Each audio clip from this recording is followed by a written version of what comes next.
Más de 25.000 muertos y 22.000 atentados en casi 30 años sin que nadie detenga su revolución armada. ¿Por qué me tenían que matar a mí? Así lo llamen rezagos de Sendero Luminoso. Y desde 1999 parecen ser los amos y señores del BRAE. ¿Por qué Diosito lindo me vuelve igual?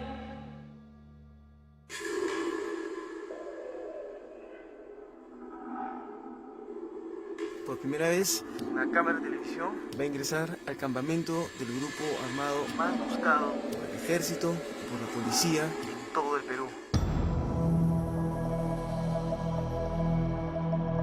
Camarada José, ¿qué cosa es? Es el primer responsable del Comité Central del Partido Comunista del Perú.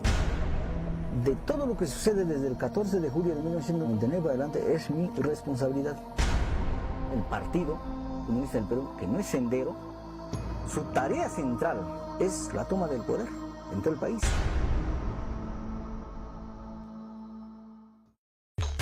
¿Por qué nadie puede detener al ejército de Sendero Luminoso que opera en el Valle de los Ríos Apurímac y Ene, es decir, en el BRAE? ¿Quiénes son? ¿Cómo viven? ¿Cómo se alimentan? ¿Qué armas tienen? ¿Cuál es su relación con el narcotráfico? Todo lo que permita entender una guerra que parece no tener fin.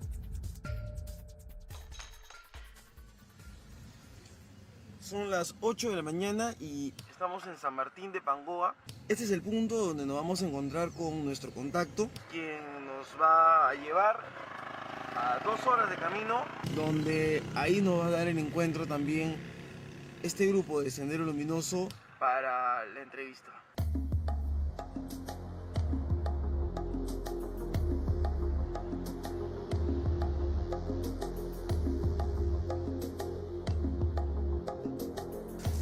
Son 2:45 de la tarde del día sábado y nos hemos contactado con el EPROCE, el Ejército Popular Revolucionario de Obreros, Civiles y Estudiantes. Ellos son los que se han comunicado con la cédula central, donde están, digamos, los líderes del Partido Comunista del Perú. Nos han cambiado de lugar para la entrevista y ahora nos vamos a ir por otra vía.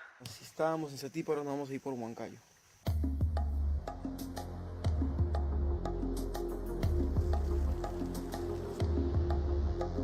Ocho horas de camino por trocha hasta un pequeño pueblo en Huancavelica llamado Huachocolpa.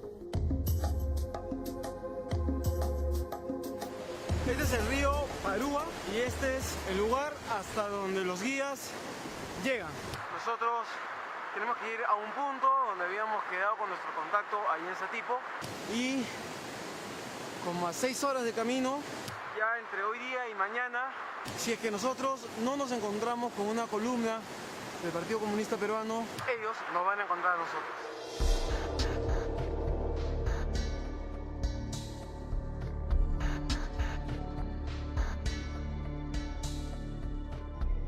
Son las 7 de la noche y esta es la carpa que hemos improvisado para dormir acá en la montaña. Todavía nos falta un día más de camino. Vamos a ver si mañana tenemos suerte. Hasta mañana. 2:53. 51. Va a ser las 3 de la mañana, en las alturas del BRAE. Con periódico, calentamos. Tenemos periódico acá abajo, en nuestra ropa. Hay que hacer que dure el papel. Esto es lo que nos está dando calor por el momento. ¿Cuándo? Algunos problemas de salud nada más que nos ha afectado la altura. 2 días después, sabríamos que esta es zona de pumas y de unas arañas venenosas llamadas mozolindo, cuyo veneno te mata en 15 minutos. Martes 19 de mayo, son 5:55 de la mañana por el filo y estábamos del otro lado de esa montaña. Estamos al frente. Nada, seguir caminando.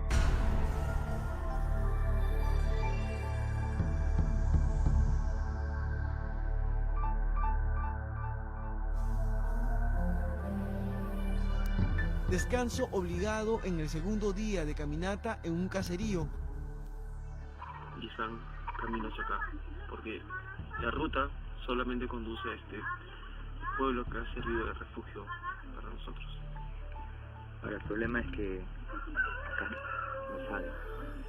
Y el miedo que ha ocasionado en estos pobladores sobre lo que nos podría pasar ha ocasionado que también nos invada un poco el miedo.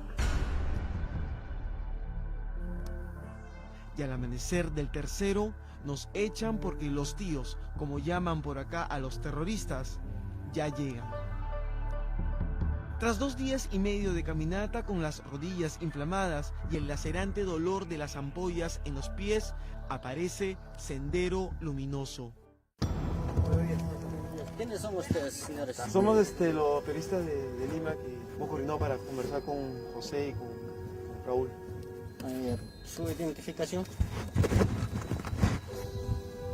Roy, Sí, ¿usted Martín? Martín.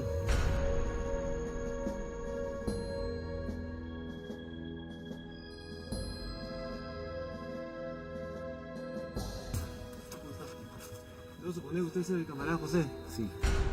Él es el camarada José. Su verdadero nombre es Víctor Quispe Palomino. Tiene 48 años. Es el jefe político y militar de esta facción que domina la zona del BRAE. Terminó la secundaria en el colegio Huamampo Madayala en Ayacucho e ingresó a la Facultad de Antropología Social en la Universidad San Cristóbal de Huamanga.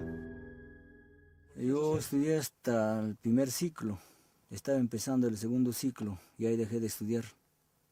¿Qué fue eso que lo hizo cambiar? O sea, No, pues ya había empezado la Revolución Peruana, pues. 5 hombres rodean la pequeña carpa instalada para la entrevista.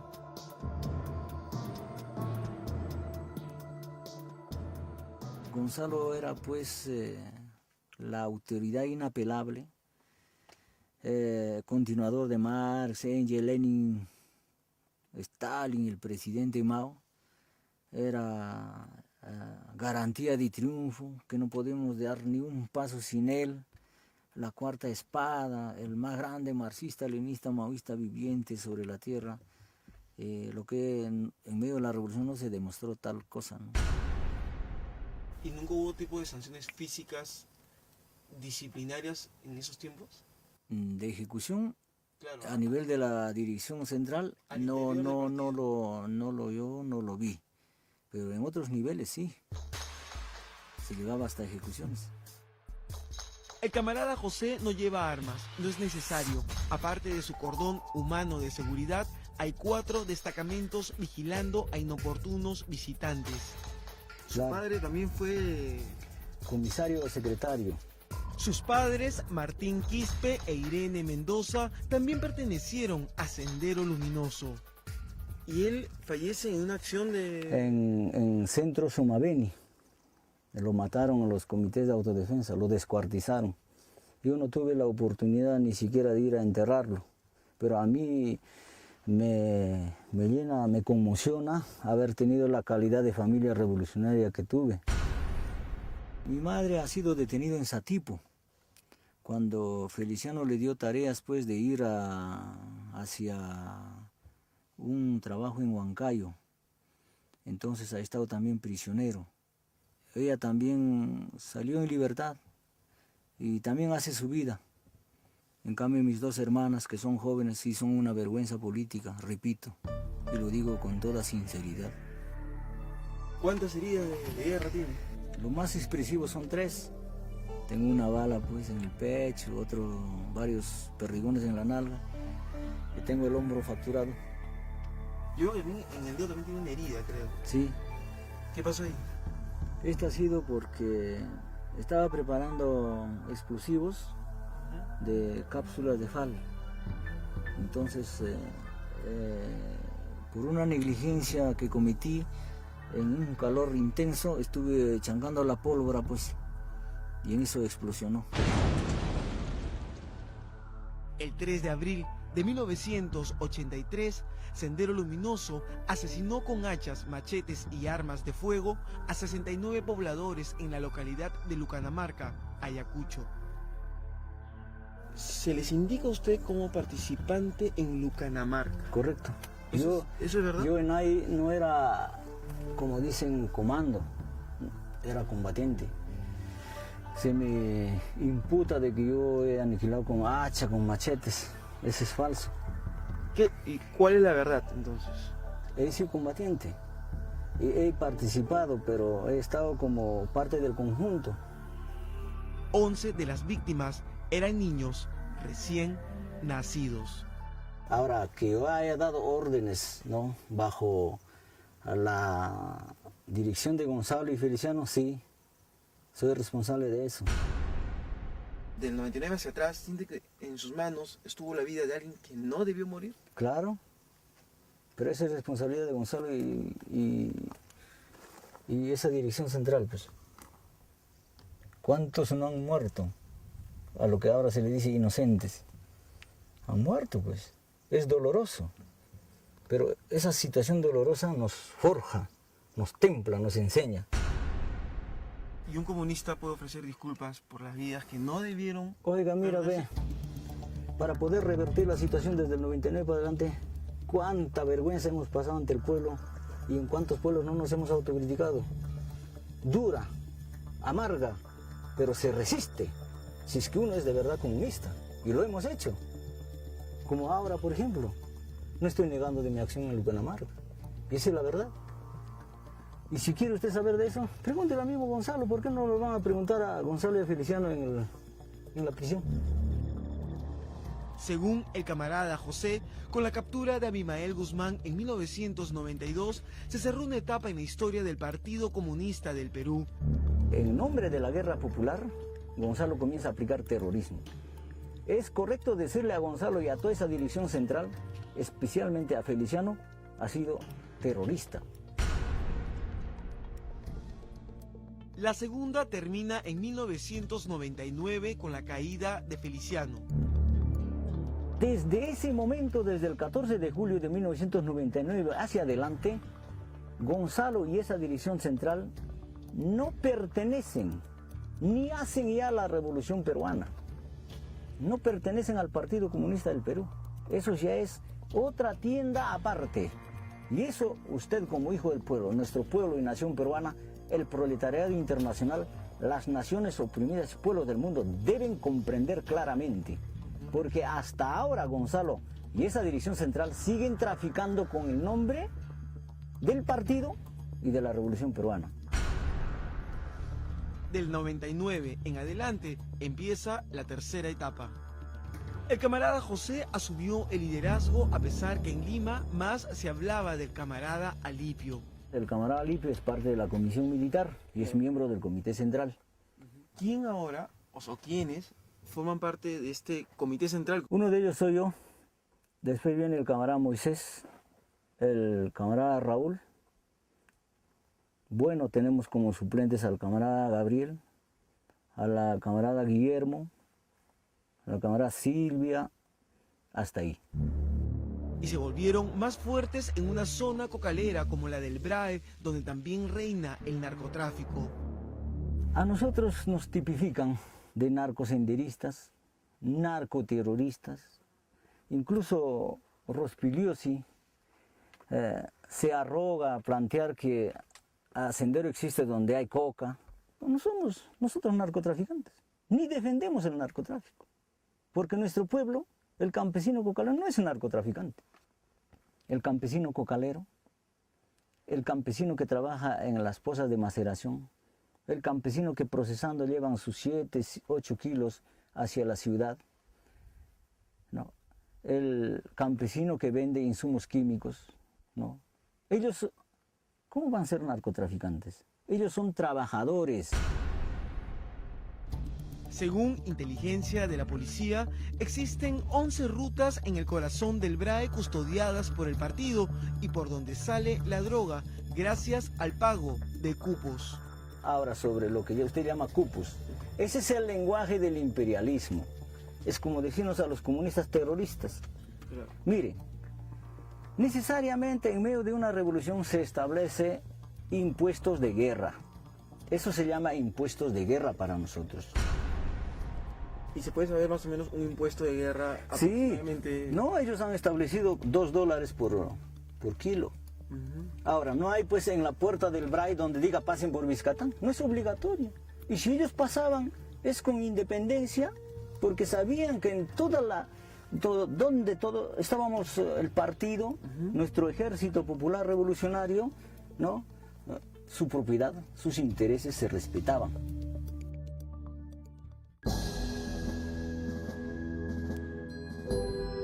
¿Quién financia el armamento del Partido Comunista del Perú?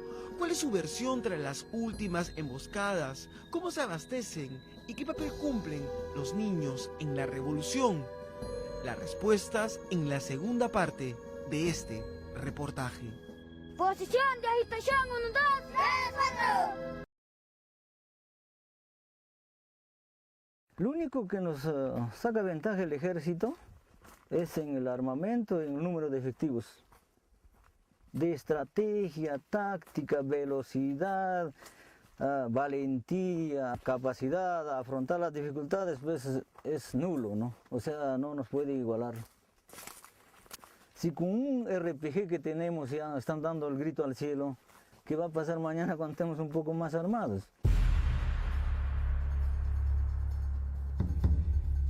El Partido Comunista del Perú tiene lo que denomina el Ejército Revolucionario de Resistencia Nacional. Según el camarada José, son cerca de 300 combatientes entre hombres, mujeres y niños. En los últimos 10 años han aumentado su poderío armamentístico. Muchos dicen que el narcotráfico ha repotenciado en armas al sendero, como dicen. Usted, después de que terminemos esta conversación, aunque sea llévese la serie de esas armas, de todas las armas que tenemos, y es de las armas del ejército y son las armas de la policía. ¿Podemos poner un ejemplo una? Todas.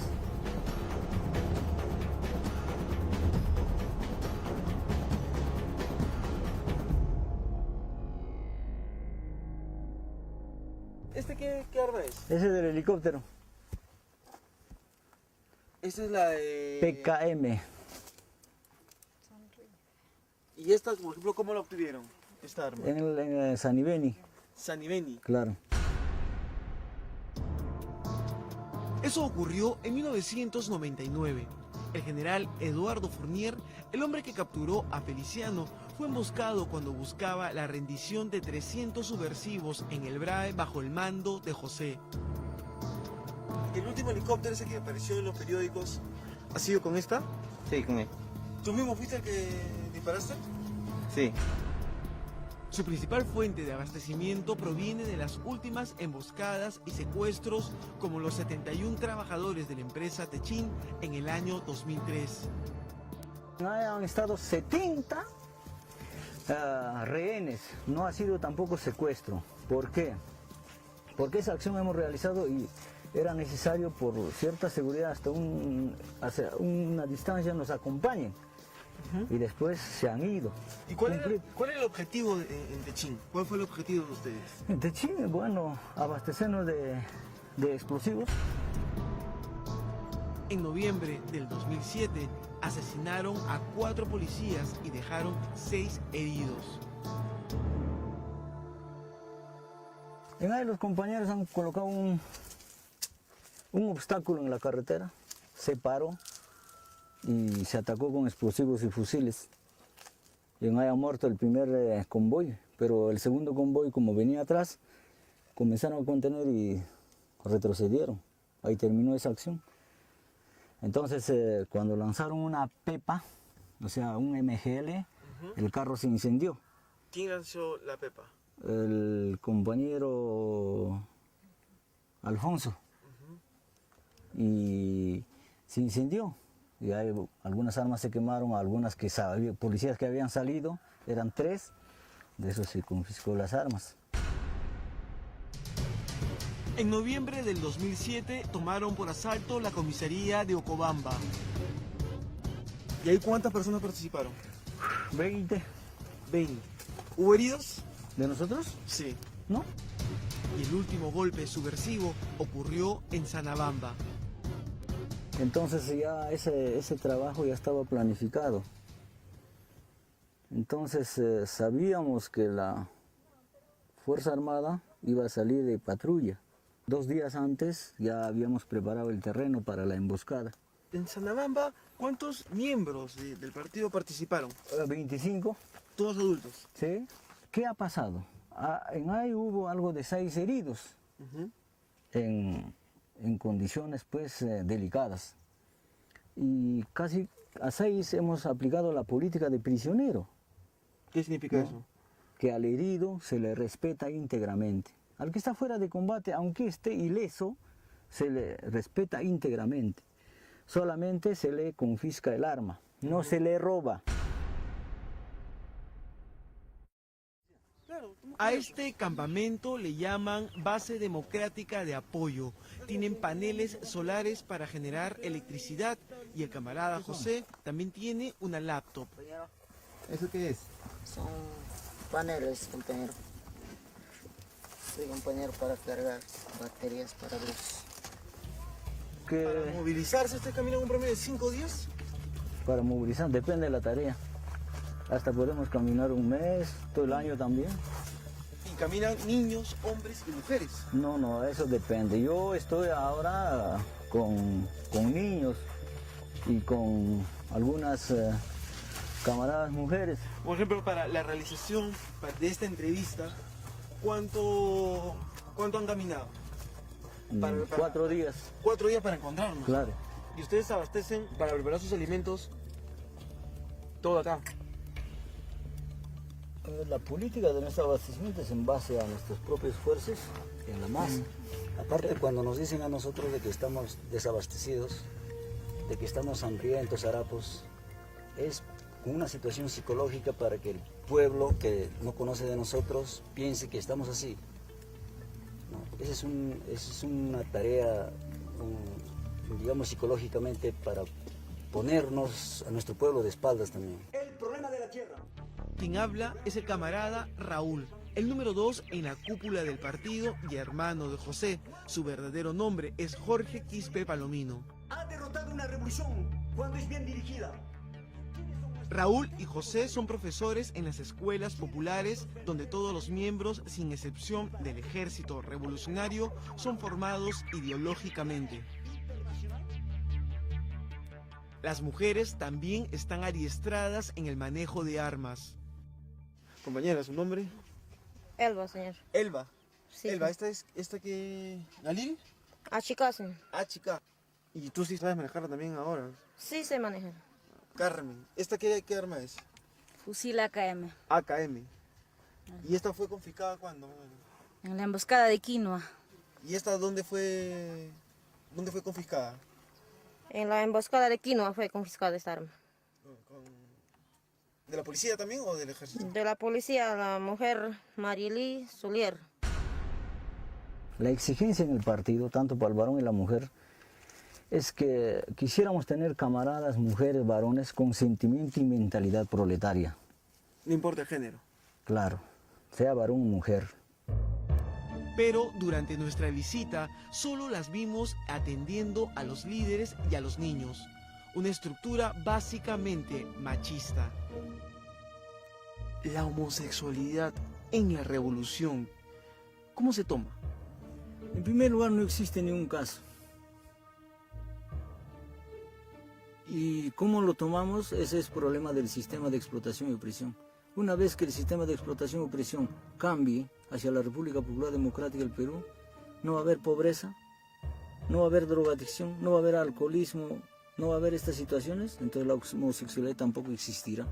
Un gay o una lesbiana, si quisiera, ¿no podría participar de la revolución?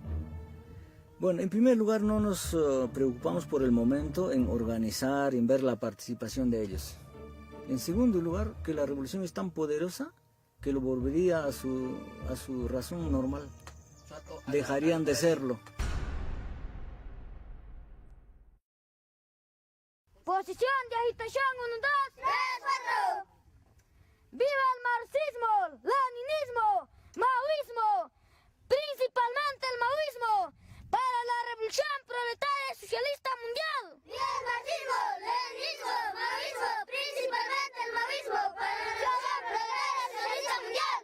En imágenes, el futuro de una inacabable guerra. Por primera vez, el registro en video de los niños del Partido Comunista del Perú. Principalmente los fundamentos políticos del partido para la nación peruana. Un niño, ¿hasta qué punto tiene noción de lo que es la revolución y del significado del Partido Comunista del Perú? Bueno, a un niño no se le puede exigir muchas cosas. Educamos en función de ello. Expandir y consolidar bases de apoyo democráticas y revolucionarias. Expandir y consolidar bases de apoyo democráticas y revolucionarias. Conquistar el poder en todo el país para el pueblo y la nación peruana. Conquistar el poder en todo el país para el pueblo y la nación peruana. El niño necesariamente hasta los 16, 17 años, o depende de su habilidad mental, pueda tomar conciencia antes, y eso esperamos también. Están siendo educados en una escuela política militar, ese es, y de organización. ¡Viva la guerra popular democrática prolongada! ¡Viva la guerra popular democrática prolongada! ¡Firmas, compañeros! Mostramos los rostros porque en más de una publicación se habló que el secuestro de niños en poblados lejanos era una práctica común en Sendero Luminoso. Quizás estas imágenes sirvan para que una madre, tía, abuela o padre los identifique. José, tío. 11 años. Samuel, 10 años.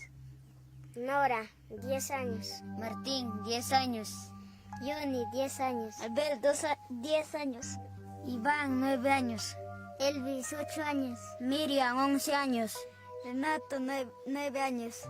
Hila, 11 años. Víctor, 10 años. Sandro, 10 años.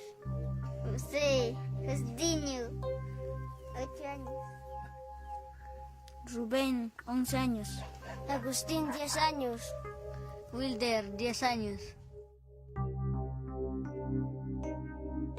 Con los niños solo podemos hablar de fútbol, nos advierten. Niño, ¿cuántos hinchas de la U hay acá?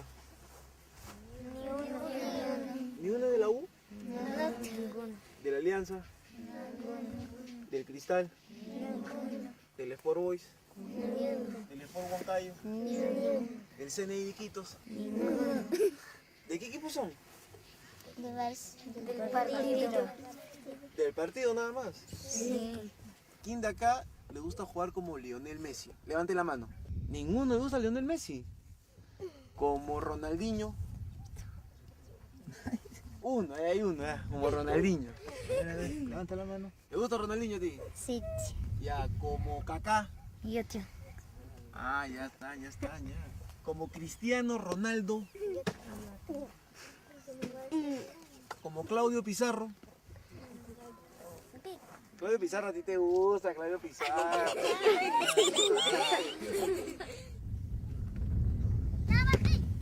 Uno de ellos se llama Martín, como su abuelo. Es hijo del camarada Raúl. Martín, 10 años. Mujeres combatientes proletarias, romper las cadenas de opresión, con guerra popular, con heroicidad, alcanzar las alturas de la emancipación, con guerra popular, con heroicidad, alcanzar las alturas de la emancipación, la fuerza poderosa de tus brazos, se alzar en las grandes batallas, con firme convicción, por luz del maoísmo, es la furia rebelde de la revolución. ¿Cuál es el caso de niños, no sé, de 11 años, que pueda desarrollar su talento ya militarmente? No, no creo. ¿Cuál es la edad promedio, más o menos? Desde los 15 años, 16, 17 años. Empuña tu fusil, que es tu felicidad, movimiento femenino popular. Empuña tu fusil, que es tu felicidad, movimiento femenino popular, movimiento femenino popular. ¡Viva el Partido Comunista del Perú! ¡Viva! Gracias, compañero. Y al pasar a la adolescencia, se volverán expertos, por ejemplo, en lanzagranadas. ¿Tu nombre? Carlos, Carlos. ¿Cuántos años tienes tú, Carlos? yo 16 años. 16 años. ¿Esta qué arma es? ¿Cómo se llama? Este se llama MGL, ¿Y esta fue confiscada cuándo? en Puente Catute. ¿Y tú ya sabes manejarla también? Sí, ya sé manejar. ¿Una granada que se lanza? Sí, son granadas que se lanzan. O hábiles en el manejo de fusiles como el camarada Rafael. ¿Cuánto tiempo en la lucha, en la revolución? Bueno, es desde mi niñez, ¿Desde tu niñez? así es. ¿Qué edad tenías más o menos? Bueno, esos tiempos tendría mis 3 años, así. ¿13? 3. 3 años. Sí. ¿Y ahora cuántos años tienes? Ahora yo tengo 26 años.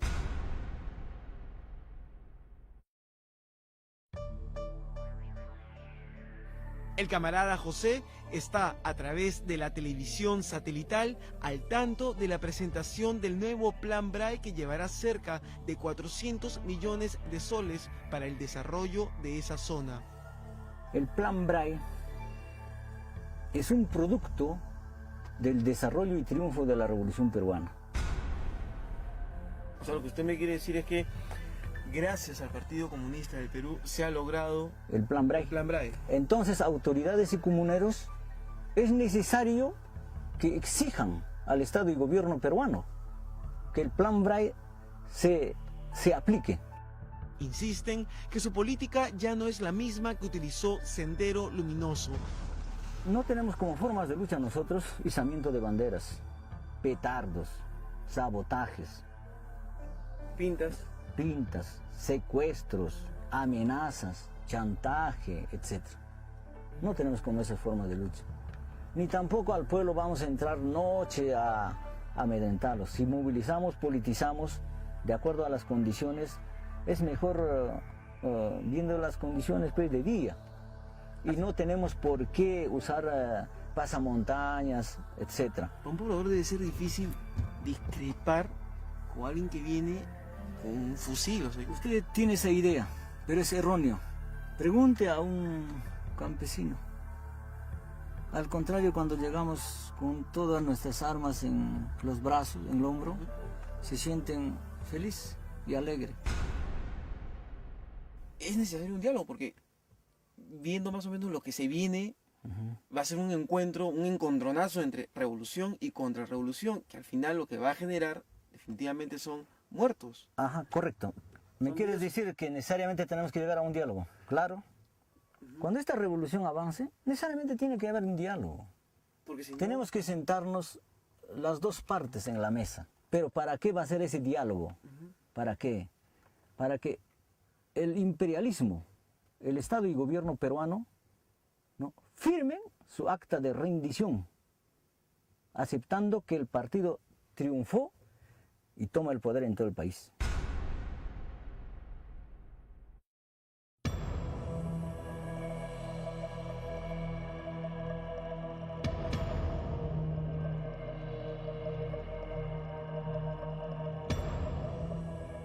Aquel 17 de mayo de 1980, cuando Sendero Luminoso inició su escalada sangrienta al poder, quizás también tuvo niños y adolescentes en sus filas que nunca vimos porque estaban lejos, porque una cámara no grabó lo que en este momento estamos mostrando.